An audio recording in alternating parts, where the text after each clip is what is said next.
Welcome to A Better HR Business, the podcast that looks at how HR consultants and HR tech firms grow their businesses and how they help their employers to get the best out of their people. Remember, for show notes and downloads, go to www.getmorehrclients.com/podcast. That's getmorehrclients.com/podcast. Okay, let's get started. Hello, welcome back to the show. Great to have you along. I'm really looking forward to today's conversation with Bryan Brenner. Bryan is a fascinating guy, as you're about to discover, with a wealth of experience after 25 years in the business, and going to dive into that and get so much insight and advice. So really looking forward to it. But firstly, Bryan, thank you very much for joining me today. Thank you, Ben. Thrilled to be here. And you're in Indianapolis. How's life there at the moment? I am right at this moment here. It's great. We're having snow. We had a 74-degree day last Thursday, unseasonably warm, and then it snowed 2 inches on Saturday. So we're adjusting, shall I say? Yes. I love it. Well, yeah. I'm an Aussie living in Ireland, so I'm used to versatile weather, but that's bizarre. It's bizarre, yes. Yeah, very good. So, Bryan, as I said in the intro there, you've got a fascinating story. So for people listening, after 25 years as an entrepreneur, Bryan led his company, First Person Advisors, along with his executive team, into a strategic acquisition by their long-term partner, NFP. And so now Bryan is the managing director of NFP Indiana. And there's various components to the business. But yeah, Bryan, can we take it back to the beginning and tell us about the formation of the business and then the journey within that? We'll get to the acquisition side and what the business does. But why did you start it, and how did the business evolve, and what does it actually do now? Absolutely. Yeah. I've often called myself, Ben, the accidental entrepreneur. Went to college to become a journalist, and I never did. I went into a marketing job, which turned out to be in the insurance business. And that ended up leading me to start my company at 24. My father-in-law gave me a loan at Prime Plus One. That's kind of the family deal. If you need a dishwasher, it's Prime Plus One. If you want to buy a business, it's Prime Plus One, which, isn't so bad. So the reason I started the business was I had become a consultant in a short period of time, early career, client-facing, after having just been in-house a little while. And salespeople loved taking me on calls. I kind of was able to help answer technical questions, kind of help seal the deal, give them confidence. And then I started to think, if I can do this for them, maybe I can do this for myself. I saw what was going on in the market with brokers and advisors, and this was 25 years ago. It wasn't terribly impressive. They got paid quite a bit of money for not a lot of delivery. Yeah. I had a communications bent, and I thought, what I really see missing is employers spend a lot of money on making decisions and around benefit structures and offerings and perks and amenities around the decision-making table, but then they tend to did not put a lot of thought into how it came through to the employees, the ultimate, beneficiaries. And so I thought, well, if we could improve that and create a niche there, we could really make a difference. And we've done that for 25 years. We have an in-house marketing communications team that takes all the good things that our consultants do with our clients and makes sure that it really packs a punch at the employee level. And that's, of course, more important than ever right now in the current world. Absolutely. So it's been a good run. It's been wonderful. I've accumulated a lot of amazing relationships and experiences. And now we're thrilled to be part of NFP, as you suggest. Yeah. Oh, and we'll get to that in a minute. But look, I have to go back for a second, because how on earth do you ask your father-in-law for a loan? Because as I said, I'm in Ireland, and the big band from this part of the world is U2. And I remember hearing that each of them went to their parents and said, we need a loan of £1,000 to get our first record deal. But you went to your father-in-law. That's a lot more difficult. Yeah. Well, they obviously had a plan for success. I didn't, but I did have the relationship with him. And actually, he was in the insurance business, kind of the old school version did kind of one-man band, lots of everything, had like a part-time assistant. And he kind of wanted me to take over the family business. And I thought, well, I just don't know what there is to take over. I like this business. I think this could be good. So, he did me a kind favor and allowed me to start my own business. I was housed with him. I learned a lot. He gave me a lot of connections and relationships. So I really had the benefit of a good start in that way, a mentor as much as anything. And he does kind of like to be owed money. So I think he kind of liked it. String the payments out as long as possible. I finally said, Dad, we got to pay this off. Okay. He finally agreed. But it worked out quite, it worked well for everybody. He's 90 years old. He still comes into the office sometimes. He knows what's going on. He has a sense of pulse on the business, and that's been wonderful. Well, that's fantastic. Yeah. And as a side note for people listening to this, I've spoken with many business leaders and consultants launching and so on. Some of them are scared to contact friends and family for that, not necessarily money, but for reaching out to contacts. They kind of think that, "Oh, I need to start this on my own and not bother with them or lean on them too much." But the ones I've seen who really succeeded, they know that the referrals and that kind of things really kickstarts a new business, and go for it. Make those connections, use them. You'd be crazy not to. Is that fair enough? I completely agree. I do understand sometimes the reticence for that. It can feel, imposing or whatnot. But I think at the end of the day, most people want to help. They want to see their own imprint on success and something that works well with somebody they like. So I think you're almost doing them a disservice by not giving them an opportunity to engage. I will say early on, I became a life insurance salesperson as well as just obviously doing corporate benefits, which was what Mm. my ultimate destination and what I had experience in. And I called on every single family and friend and all their families and friends. And it was, sometimes a little bit, I was sheepish or Yeah, felt, yeah, yeah. but most of the time it worked really well. I will say one other thing in that regard, Ben, you wouldn't know this unless you did business in Indianapolis and kind of, ran around here for a while, but it's a very helping community and people are very quick to usher you in. There's no need to Nice. have a pedigree or a certain, surname. It's like just, come in and contribute. And that's been wonderful for me. Yeah, that's really good. That's a nice way to be. So NFP itself and NFP Indiana, what kind of employers would come to you and how do you help them? Yes. NFP globally has businesses of all sizes. We do tend to be a mid-market player, meaning, a few hundred to, mid thousands, 10, 15, 20,000. Occasionally bigger, occasionally smaller. Indiana, the way we've chosen to position ourselves, and NFP gives us autonomy to continue that, is we do have business from startup to multi-thousand, and we just have different ways of servicing each of those kind of in segments. Small employers under 50, they don't have an HR person. They want few contacts. They want turnkey. They want things handled. You start to get above that, you get an HR person. You get above that, you've got dedicated teams. So we have very different ways of interacting, but we like all three. And then if I'm right in thinking your business evolved in the service lines that you offered, and I forget how kind of whether it was rewards or, comp and bends, what was the flow and why did you go in that direction? We started in benefits because that's been a challenging environment for employers for these full 25 years. Although we've gone from $100 single rate to, 1500, which is insane. But it's always been an area where employers needed a lot of strategy support, a lot of, power and negotiation and putting that all together. We then about 7 years ago started our compensation practice because we felt that the small and mid-market employers were going to have to become more sophisticated in their approach to compensation, less shooting off the hip, less making it up as they go, putting structures in place, having philosophy, having data to support decisions. And boy, were we right. And now states are requiring transparency around it. There's a demand for pay equity, of course, appropriately so. Our clients who took us up on that have been well positioned for the current market. And then, of course, we meet clients every day who don't have a strategy and they need us to help them get that in place.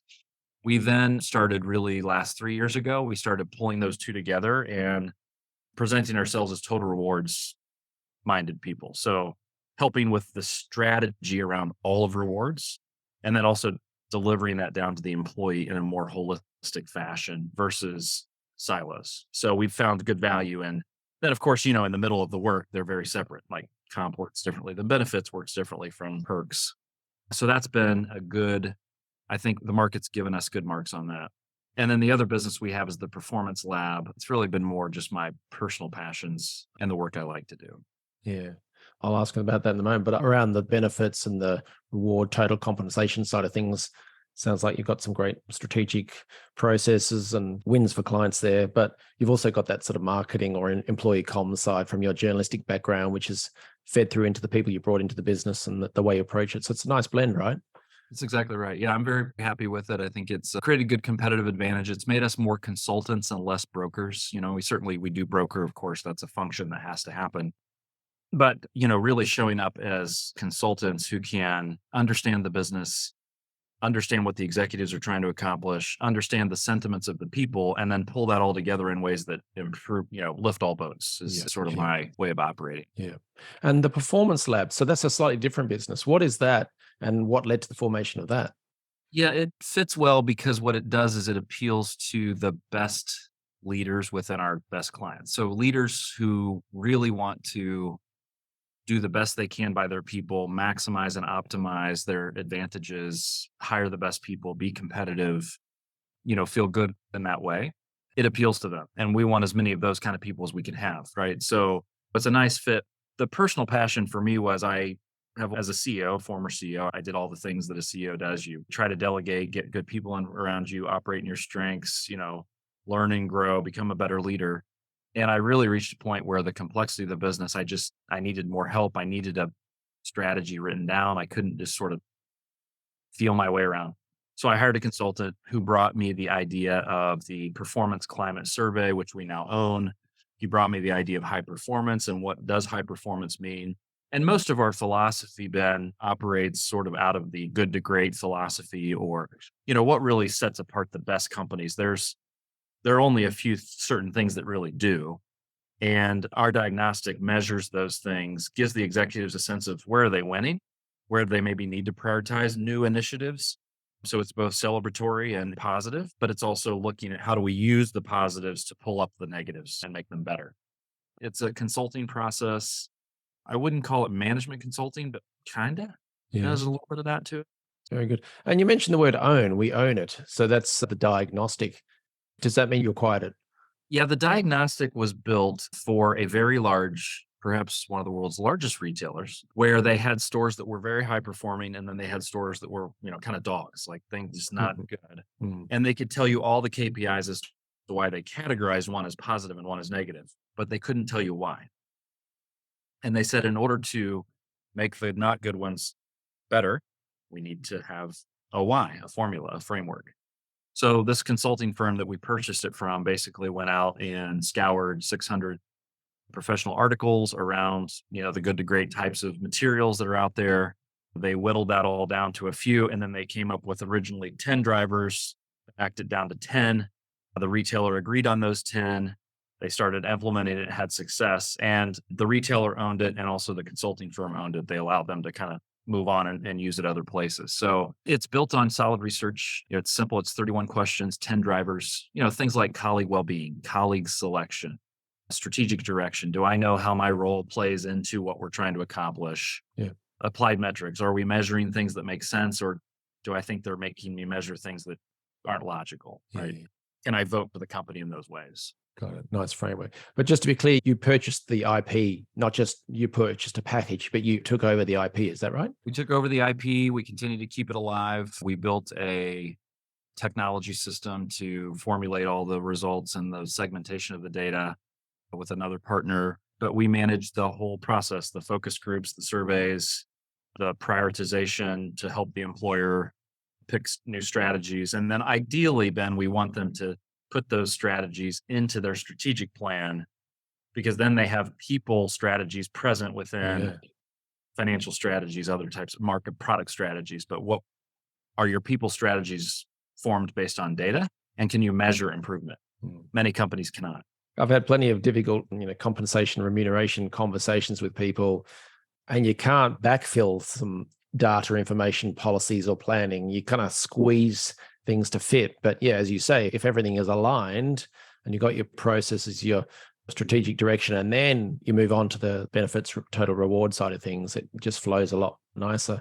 I think for people listening to that, the fact that you've got your own methodology in a whole, the IP around that, that's a huge point of difference, because there's consulting firms all over the world, but they could blend into the same vanilla, but you guys are different in that regard. I agree. I think there's sort of two competitors to us, if you will, although we don't really compete. We're really a unique enough solution. We just get picked up by clients through our other consulting. Like they're like, oh, I like that. Tell me more. And we kind of go off, and we don't compete. But if we were to compete and we think about where we fit, certainly traditional management consulting firms or, those kinds of things, I come at it from positive organizational design, which is my training, which is the belief that if you can help people see what's working and get happy about that, their frontal cortex turns on, they start solving their own problems. Traditional management consulting comes at it of solving problems, looking for problems, and then people become, in my opinion, that's demotivating, demoralizing even. And then people don't make the best decisions. Their creativity is not turned on. So first of all, we're different from management consulting in that sense.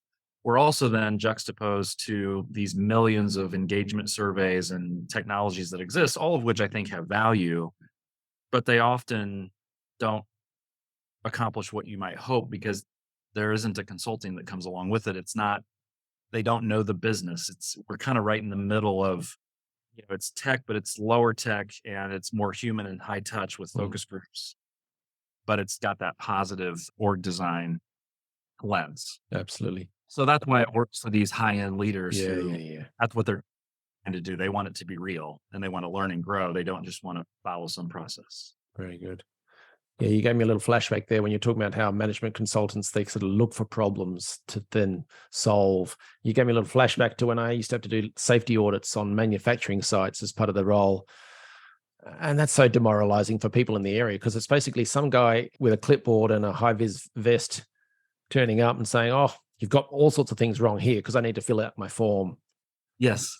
And I need to justify my pay and my, Exactly.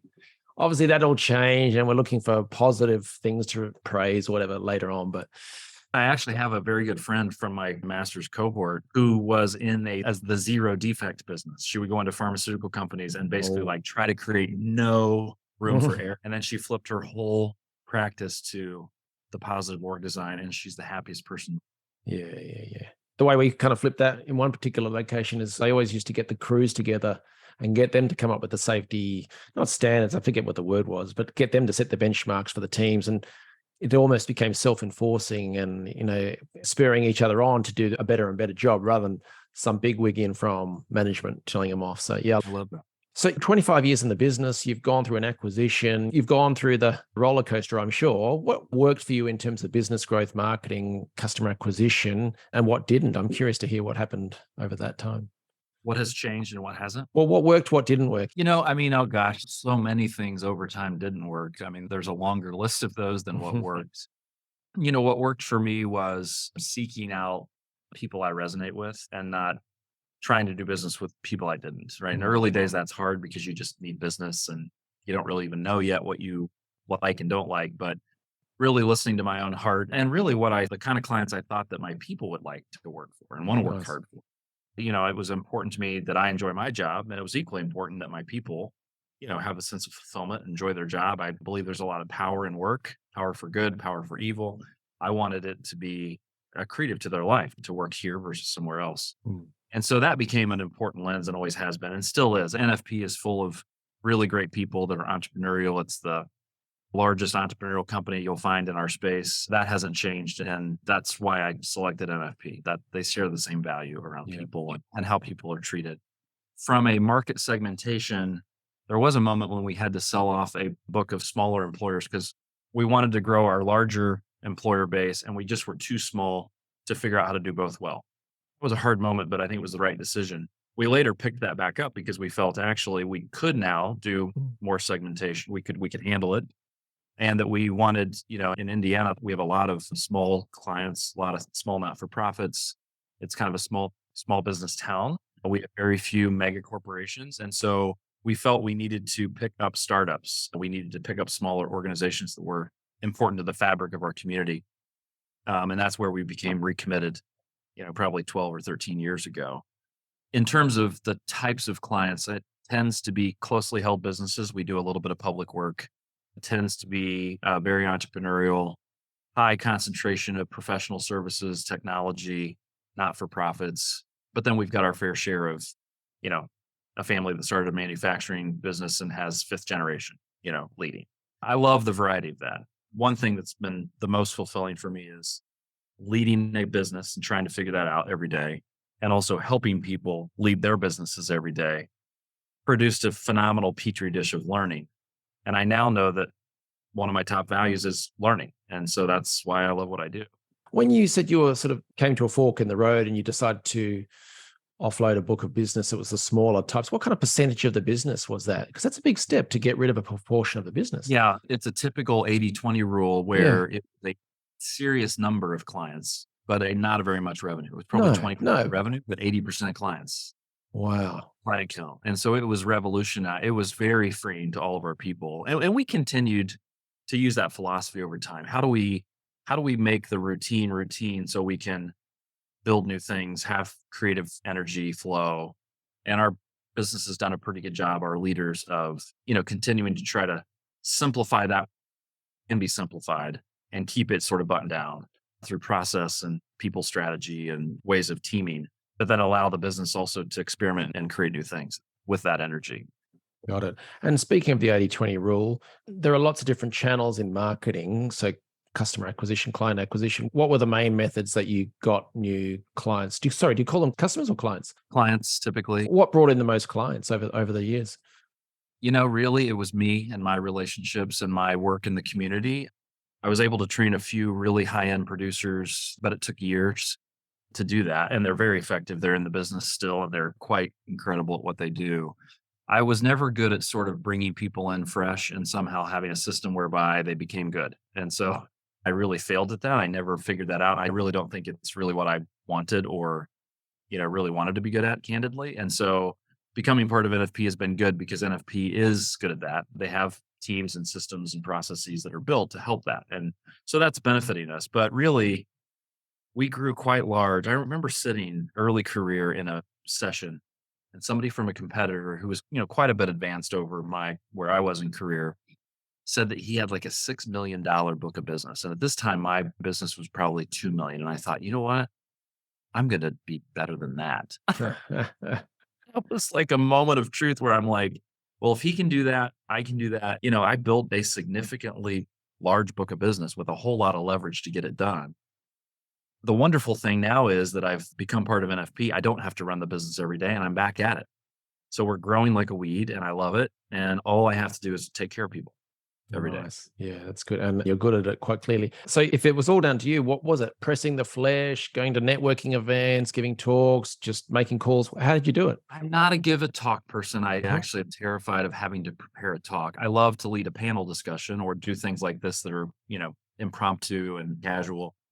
Really, it was just every person you meet trying to be curious about them and ask questions and find a way to add value. And I found that when I did, people wanted to reward me. They wanted to refer me. They wanted to do business.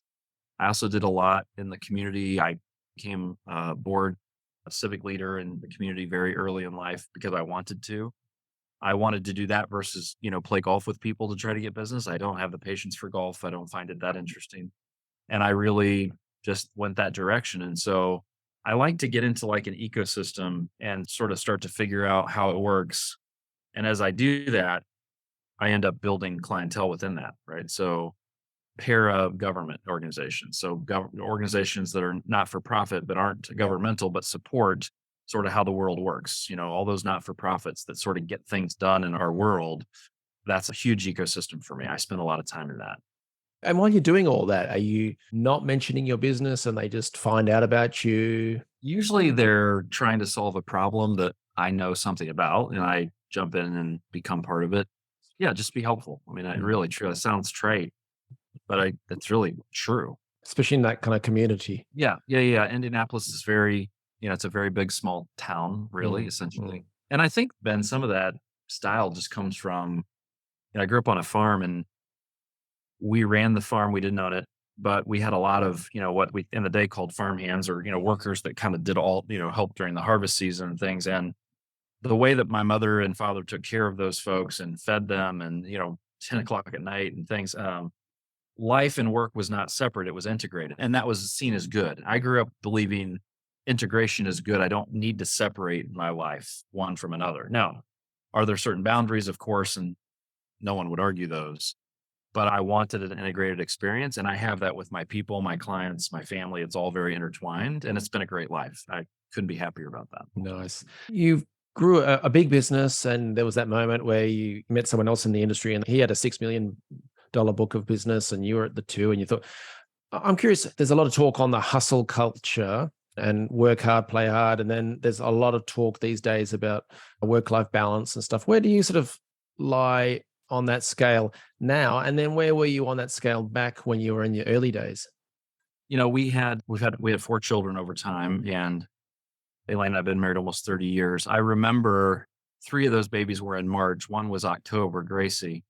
And that is busy season for open enrollment and employers. And that was miserable. I could not really do what I wanted to do in order to be, experiencing that new fatherhood, second time as a father, supporting Elaine. I mean, I was there, of course. I wasn't, off working while she's giving birth, but it was really hard to be present. That was a really hard time. Those early days, it was hard to get everywhere I wanted to go. I think over time, I learned how to put things in my life, roles, people, processes, habits that really did support pretty good life balance. I mean, some weeks would be a mess, others would be amazing. I mean, like I'm a human.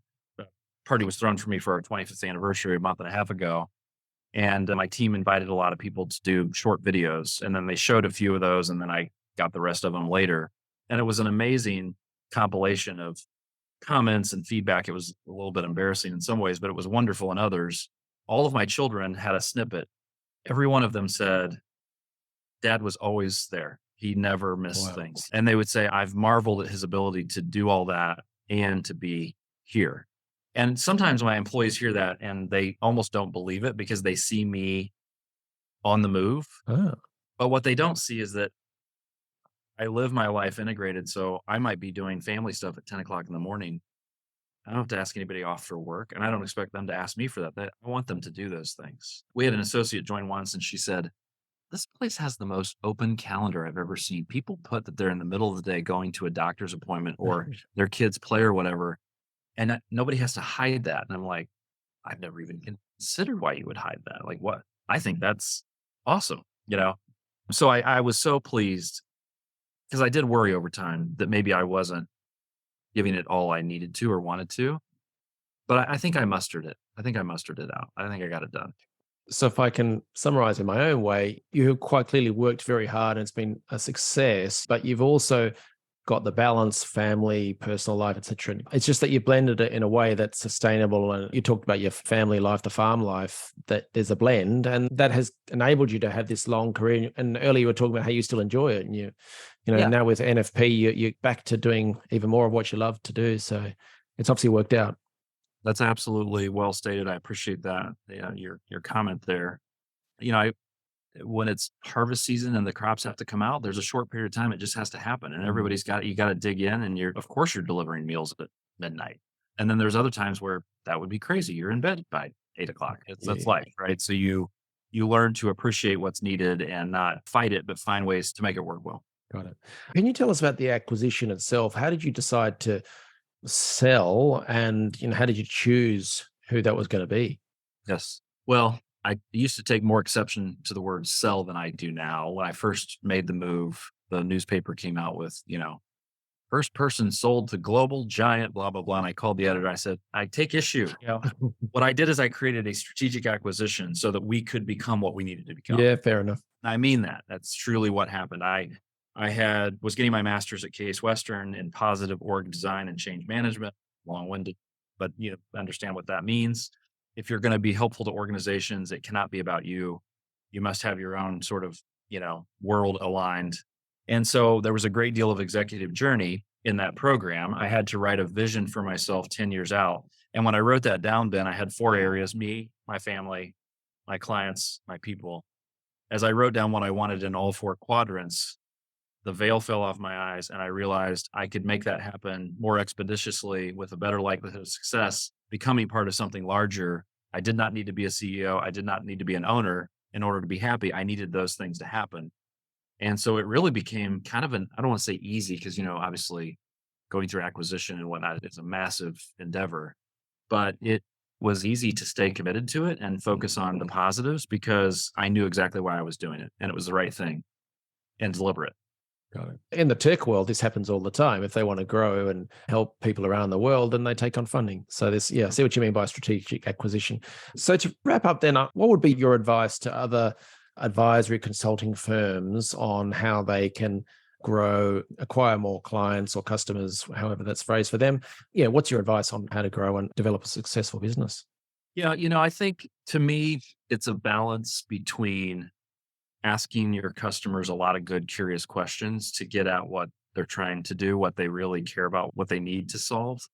But it's also recognizing that if they knew what they should do, they would have already done it.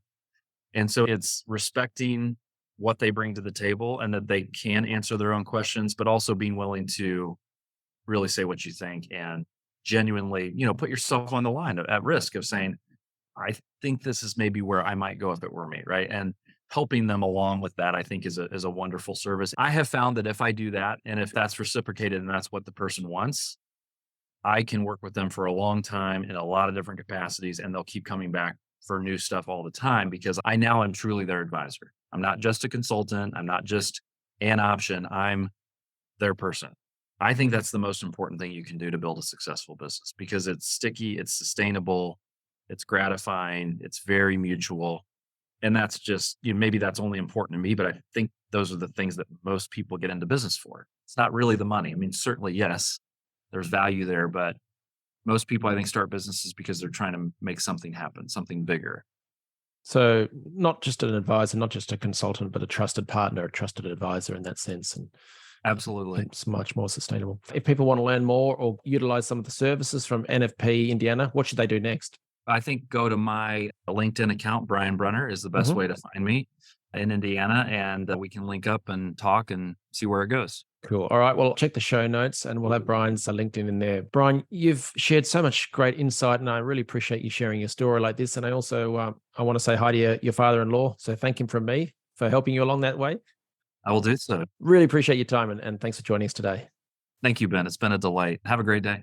Thanks for joining us today on A Better HR Business, the podcast that explores the world of HR consulting and HR tech businesses. For show notes and downloads, go to www.getmorehrclients.com/podcast.